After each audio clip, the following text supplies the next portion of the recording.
السلام عليكم ورحمة الله تعالى وبركاته. عن جابر رضي الله تعالى عنه أنه قال النبي صلى الله عليه وسلم يبعث كل عبد على ما مات عليه. ரவாஹு முஸ்லிமுன். ஜாபிர் ரலியல்லாஹு தஆலா அன்ஹு அவர்கள் செய்கிற அறிவிப்பு. நபிகள் நாயகம் ஸல்லல்லாஹு அலைஹி வஸல்லம் அவர்கள் நவின்றார்கள், ஒவ்வொரு அடியாரும் எந்த நிலையிலே அவர் மரணிக்கிறாரோ அதன்படிதான் அவர் மறுமை நாளிலே உயிர்ப்பிக்கப்படுவார், எழுப்பப்படுவார். முஸ்லிம் ஷரீஃபிலே இந்த ஹதீஸ் பதிவு செய்யப்பட்டிருக்கிறது. நல்லவராக இருந்தால் நல்லவராக மறுமையிலே உயிர்ப்பிக்கப்படுகிறார், கெட்டவராக இருந்தால் கெட்டவராக. நாம் இந்த உலகத்திலே வாழ்கிற போது நல்லவர்களாக வாழ்ந்து நல்லவர்களாகவே இறக்க வேண்டும். ஒவ்வொருவரும் ஒவ்வொரு மாதிரி இறக்கிறார்கள். நாம் உலகத்திலே பார்த்து கொண்டிருக்கிறோம். குடித்த நிலையிலே இறக்கிறார்கள், போதையான நிலைமையிலே, ஹராமான வழிகளிலே ஈடுபட்டிருந்த நிலைமையிலே அவருடைய உயிர் பிரிந்து விடுகிறது. இதெல்லாம் ஒரு துர்மரணமாக இருக்கிறது. ஐவேளை தொழுகையாளிகளாக, வணக்கசாலிகளாக, அல்லாஹ் ரசூலுக்கு கட்டுப்பட்டவர்களாக, நற்பண்புகள் உடையவர்களாக, இப்படி உன்னதமானவர்களாக இறக்கிற போது, மறுமை நாளிலே எழுப்பப்படுகிற போது அத்தகைய நல்லவர்களாக நாம் எழுப்பப்படுவோம். மிக சுருக்கமான ஹதீஸ், ஆனால் ஆழமான கருத்து. யுபாசு குல்லு அபதின் அலாமா மாத்த அலை. ஒரு அடியார் எப்படி இறக்கிறாரோ அதன்படிதான் மறுமை நாளிலே எழுப்பப்படுவார், உயிர்ப்பிக்கப்படுவார் என்பது. இந்த ஹதீஸை எல்லோருமே நினைவிலே கொள்ள வேண்டியிருக்கிறது. இந்த உலகத்தில் அல்லாஹ் ரப்புல் ஆலமீன் நம்மை வாழ வைத்திருக்கிறான். குறிப்பிட்ட அளவுக்கு ஆயுளையும் தந்திருக்கிறான். அந்த ஆயுளை ஒரு நேமத்தாக, அருட்கொடையாக கருதி நல்ல முறையிலே நாம் பயன்படுத்தி கொள்ள வேண்டும். குர்ஆனிலே அல்லாஹ் சொல்லுகிற அந்த வசனத்தை நாம் பலமுறை நினைவு கூர்ந்திருக்கிறோம். அவலம் அம்மிருக்கும் மா யததக்கரு ஃபீஹி மன் ததக்கர் வஜாஅகுமுன் நதீர். நல்லுணர்ச்சி பெறக்கூடியவர்கள், நல்லுபதேசம் பெறக்கூடியவர்கள், அவர்களுக்கு நாம் ஆயுளை நீட்டித்து தரவில்லையா? அவர்கள் நல்லுணர்ச்சி பெறுகிற அளவுக்கு உங்களுக்கு பல்வேறுபட்ட எச்சரிக்கைகள் வந்து விட்டனவே என்று அல்லாஹ் ரப்புல் ஆலமீன் குர்ஆனிலே கூறுகிறான். ஆயுளை நமக்கு அல்லாஹ் தந்திருக்கிறான், நதீரையும் தந்திருக்கிறான். நதீர் என்றால் எச்சரிக்கக்கூடியது என்றால், பெரும்பான்மையான உலமாக்கள், முஃபஸ்ஸிரீன்கள் அதற்கு தருகிற விளக்கம் அஷைப், நரை. நரை தோன்றுகிறது, நரை நம்மை எச்சரித்தவாறு இருக்கிறது. உம்முடைய ஆயுள் நெருங்கி கொண்டிருக்கிறது, இன்னும் கொஞ்ச காலம்தான் நீ வாழ்வாய், எச்சரிக்கையாக இருக்க வேண்டும், வணக்க வழிபாடுகளில் ஈடுபட வேண்டும், எந்த நேரமும் உனக்கு மரணம் வந்து விடலாம் என எச்சரிக்கக்கூடியதாகத்தான் நம்முடைய நரை இருக்கிறது. அதைத்தான் அல்லாஹ் வஜாஅகுமுன் நதீர் என்று குறிப்பிடுவதாக முஃபஸ்ஸிரீன்கள் எழுதுகிறார்கள். எனவே எப்போது நரை தோன்றுகிறதோ அந்த ஆயுள் நீடிக்கிற போது நாம் மிகவும் கவனமாக இருக்கணும். அதற்கு முன்னாலும் நாம் கவனமாகத்தான் இருக்க வேண்டும். நம்முடைய காலத்தை, நம்முடைய நேரம் காலத்தை நல்ல முறையில நாம் பயன்படுத்திக் கொள்ள வேண்டும். மற்றொரு ஹதீஸிலே பெருமானார் ரசூலே கரீம் ஸல்லல்லாஹு அலைஹி வஸல்லம் பேசுகிறார்கள், அஅதல்லாஹு இலா இம்ரிஇன் அஹ்ஹர அஜலஹு அத்தா பலக 60 சனா. 60 வயது வரை அல்லாஹ் கால அவகாசத்தை தந்து கொண்டிருக்கிறான். ரவாஹுல் புகாரி. 60 வயதிற்கு பின்னாலும் ஒருவர் தவறு செய்து கொண்டு அதற்கு ஏதாவது ஒரு உதிர் சொன்னார் என்றால், இந்த காரணத்தினால் இந்த தப்பு செய்து விட்டேன், தெரியாமல் செய்து விட்டேன், தவறுதலாக செய்து விட்டேன், இப்படி அவர் உதிர் சொல்லி கொண்டிருந்தார் என்றால் அல்லாஹ் அதை ஏற்கப் போவதில்லை, மன்னிக்கப் போவதில்லை என்கிறார்கள் பெருமானார் ரசூலே கரீம் ஸல்லல்லாஹு அலைஹி வஸல்லம். 60 வயது கடந்து விட்டதற்கு பின்னாலும் கூட, நரை தோன்றியதற்கு பின்பும் கூட, நரையை கருப்பு சாயத்தை கொண்டு மறைத்து கொண்டு ஒரு இளைஞனை போல வாழ்ந்து கொண்டு நீ தவறு செய்கிறாய் என்றால் உன்னை எப்படி அல்லாஹ் மன்னிப்பான்? அருமையான ஒரு ஹதீஸ். காலத்தின் அவகாசம் அதனுடைய கடைசி 60 வயது. அதற்கு முன்னாலும் நாம் பாவங்கள் செய்யக்கூடாது, குற்றச் செயல்களில் ஈடுபடக்கூடாது, பிடிவாதமாக முரண்டாக ஈடுபடக்கூடாது. சில சமயங்கள் அல்லாஹ் நாடினால் மன்னிப்பான்னு, சில சமயம் அல்லாஹ் மன்னிக்க மாட்டான். ஆனால் 60 வயது கடந்ததற்கு பின்னால் நாம் சொல்லுகிற சாக்கு போக்குகளை அல்லாஹ் ரப்புல் ஆலமீன் ஏற்க மாட்டான் என இந்த ஹதீஸிற்கு அறிஞர்கள் விளக்கம் தருகிறார். எனவே ஒரு குறிப்பிட்ட கால அவகாசம், அஜல் நெருங்கி கொண்டிருக்கிறது, மரணம் நெருங்கி கொண்டிருக்கிறது.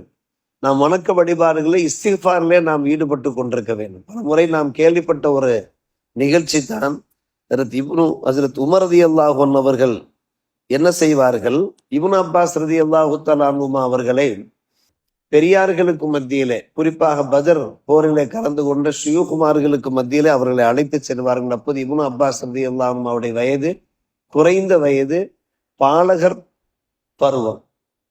அப்போது அந்த பத்ர் சஹாபாக்கள், மூத்த சஹாபாக்கள் தங்களுக்கு மத்தியிலே பேசிக்கொள்வார்கள், தங்களுக்கு மத்தியில ஆதங்கத்தை வெளிப்படுத்துவார்கள். என்ன, பெரியோர்கள் எல்லாம் நாம் அமர்ந்திருக்கிற இந்த சபையில ஒரு சிறுவரை உமரல்லானவர்கள் அழைத்து வருகிறார்களே, என்ன இது, நமக்கெல்லாம் இவர் போன்ற மகன்கள் இல்லையா, நாம் அழைத்து வரவில்லையே, பெரியோர்கள் அமர்ந்திருக்கக்கூடிய குழுமம் இருக்கக்கூடிய ஒரு மஜ்லிஸ்ல ஒரு சிறியவருக்கு என்ன வேலை? இதை உமர் ரலியல்லாஹு இடத்துல வெளிப்படுத்தி விட்ட போது, இன்னஹு மின் ஹைசு அலிம்தும், நீங்கள் தெரிந்த அளவுக்கு தான் இருக்கிறது, இவரை பற்றி, இப்னு அப்பாஸ் பற்றி உங்களுக்கு சரியான முறையில விளக்கம் இல்லை என்கிற கருத்தை சூசகமாக சொல்லிவிட்டு, ஒரு தினம் இதே போன்று பத்ர் ஷேகுமார்கள் அமர்ந்திருக்கிறார்கள், மூத்த சஹாபிமார்கள் அமர்ந்திருக்கிறார்கள். இப்னு அப்பாஸ் அந்த இளம் சிறுவரை உமர் ரலியல்லாஹு அவர்கள் அழைத்து கொண்டு உள்ளே வருகிறார்கள். வந்து ஒரு வினா விடுக்கிறார்கள். இதா ஜா நஸ்ருல்லாஹ் வல் ஃபத்ஹு, இந்த சூரா சம்பந்தமாக உங்களுடைய கருத்து என்ன, உங்களுடைய அபிப்பிராயம் என்ன, உங்களுடைய விளக்கம் என்ன என்று பத்ர் சஹாபாக்கிடத்திலே கேட்கிறார்கள் உமர் ரலியல்லாஹு அவர்கள். சில பேர் சொன்னார்கள், இந்த ஆயத்திலே நாம் அல்லாஹ்வை புகழ வேண்டும், அல்லாஹ்விடத்திலே பாவ மன்னிப்பு வேண்டும் என்று நாம் கட்டளையிடப்பட்டிருக்கிறோம். நமக்கு அல்லாஹ் பல்வேறுபட்ட உதவிகளை தந்து கொண்டிருக்கிறான், போர்க்களங்களில் வெற்றியை தந்து கொண்டிருக்கிறான். அதற்காக நாம் அல்லாஹ்வை போற்ற வேண்டும், புகழ வேண்டும், இஸ்திக்ஃபார் செய்ய வேண்டும் என்றுதானே அல்லாஹ் பணிக்கிறான் என்று சில பேர் அதற்கு விளக்கமே சொல்லாமல் பொறுமையாக அமைதியாக மௌனமாக இருந்தார்கள். உமர் ரலியல்லாஹு அன்ஹு அவர்கள் இப்னு அப்பாஸ் அந்த இளம் சிறுவரை பார்த்து கேட்டார்கள், இந்த பத்ர் சஹாபிகள் சொல்லுகிறார்களே, இதுதான் இந்த வசனத்திற்கு விளக்கமா, வேறு ஏதாவது விளக்கம் இருக்கிறதா? இப்னு அப்பாஸ் ரலியல்லாஹு அன்ஹு அவர்கள் பதில் சொன்னார்கள், அஜலு ரசூலுல்லாஹி ஸல்லல்லாஹு அலைஹி வஸல்லம், இந்த சூரா மூலமாக நபிகள் நாயகம் ஸல்லல்லாஹு அலைஹி வஸல்லம் அவர்கள் இந்த உலகத்தை விட்டு பிரிய போகிறார்கள், அவருடைய ஆயுள் தவணை நிறைவு பெறப் போகிறது என்பது அறிவுறுத்தப்படுகிறது என்று சொன்ன போது அந்த பெரும் சஹாபிகள் விழி உயர்த்தி பார்த்தார்கள். என்ன இப்படி ஒரு விளக்கத்தை சொல்கிறார் இந்த இளம் சிறுவர்? அந்த இளம் சிறுவருக்கு அந்த பாலக பருவத்திலே அல்லாஹ் அப்படிப்பட்ட ஒரு ஹிக்மத்தை, ஞானத்தை தந்திருக்கிறான். இது அல்லாஹுடைய சக்தி. எனவே அல்லாஹ் என்ன சொல்கிறான், அவர்கள் விளக்கம் சொன்னார், இதாஜா நஸ்ருல்லாஹி வல் ஃபத்ஹு, இங்கே அல்லாஹ்வுடைய உதவி எல்லாம் வந்து விட்டது, வெற்றிக்கு மேல் வெற்றி போர்க்களங்களில் கிடைத்தவாறு இருக்கிறது. எனவே நீங்கள் உங்களுடைய ஆயுள் நெருங்கி கொண்டிருக்கிறது. நீங்கள் செய்ய வேண்டிய வேலை என்னவென்று கேட்டால், அல்லாஹை புகழ்ந்த வாருங்கள், இஸ்திக்ஃபார் செய்த வாருங்கள், சீக்கிரமா நான் உங்களை அழைத்து கொள்ள போகிறேன், உங்களுடைய ஆயுர்த்தவரை காலத்தவனை முடிய போகிறது என்பதுதான் இந்த சூறாவுடைய ஒரு விளக்கம் என்று சொன்ன போது அத்தனை பேரும் ஆச்சரியப்பட்டு போனார்கள். அப்படியானால் காலம் நெருங்குகிற போது, தவணை நெருங்குகிற போது, ஆயுள் முடிய போகிற போது, 50-60 ஆண்டுகளுக்கு பின்னாலும் கூட நாம் எவ்வளவு காலமாக வாழ போகிறோம்? இனி நாம் செய்ய வேண்டிய வேலை என்னவென்று கேட்டால், அதிகமாக இயன்ற அளவுக்கு வணக்க வழிபாடுகளில் ஈடுபட வேண்டும், இஸ்திக்ஃபார்ல ஈடுபட வேண்டும். இந்த சூரா இறங்கிய பின்பு பெருமானார் ரசூலே கரீம் ஸல்லல்லாஹு அலைஹி அவர்கள் அல்லாஹ்விடத்தில் அதிகம் இறைஞ்சியவாறு இருந்தார்கள். பல்வேறுபட்ட ரிவாயத்துக்கள்ல பல்வேறுபட்ட வாசகங்கள் இடம்பெறுகின்றன. ஒரு ரிவாயத்துல சுபஹானக ரப்பனா வபிஹம்திக அல்லாஹும்ம ஃபிர்லி என்று கேட்பார்கள். எங்கள் இறைவா, நீ பரிசுத்தமானவன், புகழுக்குரியவன், என் பாவத்தை மன்னித்துக்கள். இதை கேட்டுக்கொண்டே இருப்பார். நாமும் கேட்க வேண்டும்.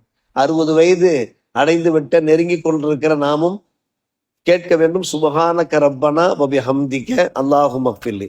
மற்றொரு ரிவாயத்தில் வருகிறது, அன்னை ஆயிஷா ரலியல்லாஹு அன்ஹா அவர்கள் அறிவிக்கிறார்கள், சில கலிமாக்களை பெருமானார் கடைசி தருவாயில, கடைசி காலத்துல கேட்டு கொண்டிருந்தார்கள்.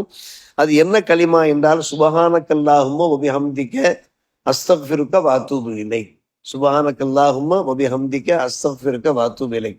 ஆயிஷா ரலியல்லாஹு அன்ஹா அவர்கள் கேட்டால், என்ன நீங்கள் இதை அதிகமாக ஓதுகிறீர்களே, இவ்வளவு காலமாக ஓதாத இந்த வாசகங்கள் உங்களுடைய நாவிலிருந்து வெளிப்படுகிறதே, என்று ஆயிஷா ரலியல்லாஹு தஆலா அன்ஹா அவர்கள் கேட்டபோது பெருமானார் ரசூலே கரீம் ஸல்லல்லாஹு அலைஹி வஸல்லம் பொறுமையாக பதிலளித்தார்கள். சில அடையாளங்களை நான் பார்க்கிறேன், அந்த அடையாளங்களை வைத்து நான் அல்லாஹ்வை அடைய போகிறேன். அதன் அடிப்படையில் தான் கடைசி நேர காலகட்டத்திலே நாம் இது போன்ற இஸ்திக்பார் செய்ய வேண்டும் என்கிற அடிப்படையிலே கேட்கிறேன் என்று அன்னை ஆயிஷா ரலியல்லாஹு அன்ஹா அவர்களுக்கு பெருமானார் ரசூலே கரீம் ஸல்லல்லாஹு அலைஹி வஸல்லம் அவர்கள் வலியுறுத்துகிறார்கள். இதை நாம் பார்க்கிறோம். பெருமானார் ரசூலே கரீம் ஸல்லல்லாஹு அலைஹி வஸல்லம் அந்த கடைசி நாட்களிலே, அந்த இறுதி நாட்களில் நிறைய வஹி இறங்கியவாறு இருந்தது. ஹதீஸ் கிதாபுகளிலே வருகிறது. அந்த வஹி அதிகம் தொடர்படியாக இறங்கியதை வைத்தே சஹாபிகள் புரிந்து கொண்டார்கள், பெருமானார் ரசூலே கரீம் ஸல்லல்லாஹு அலைஹி வஸல்லம் புரிந்து கொண்டார்கள், நாம் வஃபாத்தாக போகிறோம், நம்முடைய இறுதி தருவாய் நெருங்கிவிட்டது, அல் குர்ஆன் ஷரீப் கத்தமாக போறது, 6666 வசனங்கள் அது நிறைவு பெறப்போகிறது என்பதை புரிந்து கொண்டார்கள் நாம் பார்க்கிறோம். எனவே கடைசி காலம் மிக வசந்தமான காலமாக இருக்க வேண்டும்.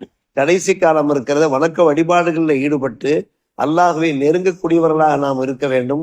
உலக மோகத்திலே வாழக்கூடாது என்கின்ற ஆலோசனைகளையும் கடைசி காலத்தில் நாம் ஓத வேண்டிய அந்த உயரிய கலிமாக்களும் இந்த பாடங்கள் வாயிலாக போதிக்கப்படுகிறது. அமல் செய்வோம், அல்லாஹ்வுடைய அருள் பெறுவோம். வாஹிர் தாவானா அல்ஹம்துலில்லாஹி ரப்பில் ஆலமீன்.